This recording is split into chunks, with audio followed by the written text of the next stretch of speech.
அஸ்ஸலாமு அலைக்கும். இன்றைக்கி நம்ம சேனலில் என்ன பார்க்க போகிறோம்னா மட்டன் பிரியாணி எவ்வளோ ஈஸியாக செய்கிறோம்னு பாருங்கள். பட்டை, ஏலக்காய், கிராம்பு, லவங்கம் எல்லாம் போட்டுட்டு தேவையான அளவுக்கு உப்பு, 3 ஸ்பூன் இஞ்சி பூண்டு விழுது. இப்போ வந்து நம்ம அரைச்சி வச்சுருந்த நம்ம பிரியாணி மசாலா, 1 கப் கெட்டி தயிர் எடுத்திருக்கேன். 2 எலுமிச்சம்பழத்தை நல்லா சேர்த்துக்கோங்க. சேர்த்துட்டு 1 ஸ்பூன் காஷ்மீர் மிளகாத்தூள் சேர்த்துருக்கேன். கழுவி வச்சுருந்த மட்டனை அதோடு சேர்த்துக்கோங்க. சேர்த்துட்டு இப்போ வந்து பெருஞ்சீரகம் 1 டீஸ்பூன் சேர்த்துருக்கேன். இப்போ வெங்காயம் நல்லா கொரன்னு அரைச்சி இந்த அளவுக்கு சேர்த்துக்கோங்க. வெங்காயம் எவ்வளோக்கு எவ்வளோ நயமாக சேர்க்குறீங்களோ அந்த அளவுக்கு நல்லா டேஸ்ட் நல்லாயிருக்கும்.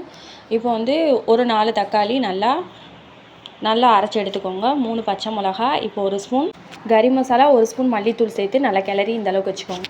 கஸ்தூரி மெட்டி 1 ஸ்பூன் சேர்த்துக்கோங்க. சேர்த்தாச்சு. இப்போ நம்ம வந்து கோல்டு வின்னர் எண்ணெய் தேவையான அளவுக்கு ஊற்றிக்கோங்க. ஊற்றிட்டு நல்லா கிளறி விட்டுருங்க. நல்லா கிளறி விட்டுட்டு அதோட ரம்பலையை சேர்த்துக்கோங்க. கட் பண்ணி வச்சுருந்த ரம்பலையை சேர்த்துட்டு நல்லா கிளறிடுங்க. இப்போ புதினா மல்லி இந்த அளவுக்கு ஃபைன் பேஸ்ட்டாக அரைச்சி அதோடய சேர்த்துருங்க. இப்போ கேஸ் அடுப்பில் வைக்கிறதுக்கு பதிலாக விறகடுப்பில் வச்சு பாருங்கள். டேஸ்ட் இன்னும் உங்களுக்கு நல்லாயிருக்கும்.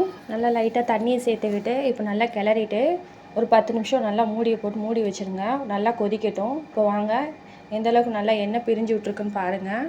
நல்லா அடிப்பிடிக்காமல் நல்லா கிண்டிட்டு நாங்கள் இன்னொரு ஸ்பூன் தனி மிளகாத்தூள் ஆட் பண்ணியிருக்கோம். ஆட் பண்ணிவிட்டு நல்லா பாருங்கள், நல்லா கிளறிட்டு அரை மூடி தேங்காய் பால் வந்து அதோடு சேர்த்துக்கோங்க. சேர்த்துட்டு இப்போ வந்து வேக வச்சு எடுத்திருந்த அரிசியை அதோடு சேர்த்துக்கோங்க. நல்லா கிளறிட்டு இந்த அளவுக்கு நல்லா கிளறிக்கோங்க. கிளறிட்டு இப்போது ஜிஆர்பி நெய் அதையும் கொஞ்சம் சேர்த்துட்டு இப்போ வந்து தம் போட்டுருங்க.